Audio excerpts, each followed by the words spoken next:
ABM news కి స్వాగతం। తెలంగాణ ఉద్యమంలో కాంగ్రెస్ అనేక మంది ప్రాణాలను బలి తీసుకుందని ఆరోపించారు బీజేపీ జాతీయ అధ్యక్షుడు జేపీ నడ్డా।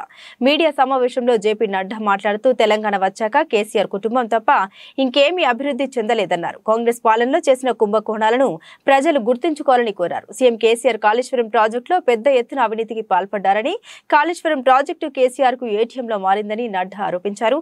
రాష్ట్రంలో డబుల్ బెడ్రూమ్ ఇండ్లు నిర్మించి ఇస్తారన్న ముఖ్యమంత్రి కేసీఆర్ మాట తప్పారని విమర్శించారు। ప్రధానమంత్రి ఆవాస్ योजना पथकाన్ని తెలంగాణలో అమలు చేయడం లేదని మండిపడ్డారు। बधाई भी देता हूं और उनको विश्वास दिलाता हूं कि तेलंगाना की जनता कभी भी कांग्रेस के इस दुष्चक्र में और जिस तरीके से उन्होंने जनता को दबाने का प्रयास किया था उसको भूलने वाली नहीं है और कांग्रेस को कभी भी तेलंगाना की जनता माफ करने वाली नहीं है।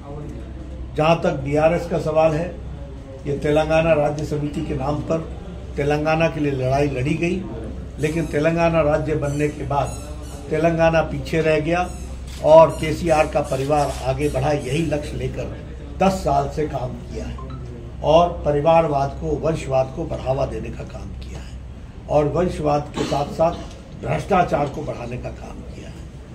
मैं यहाँ यह भी बताना चाहता हूँ कि भ्रष्टाचार इस चरम सीमा तक पहुँची है जिसका जीता जागता और उदाहरण कालेश्वरम प्रोजेक्ट है, जो केसीआर के लिए एक एटीएम बन गया है।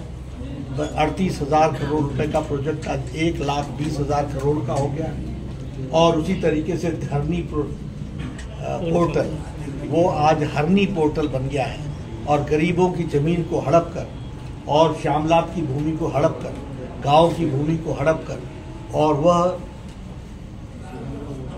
पैसे वाले लोगों को बड़े ऊंचे दाम पर और पैसे कमाकर कमीशन पर उसको बेचने का काम चला है। जो तेलंगाना के किसान हैं वो कभी भी बीआरएस को माफ नहीं करेंगे।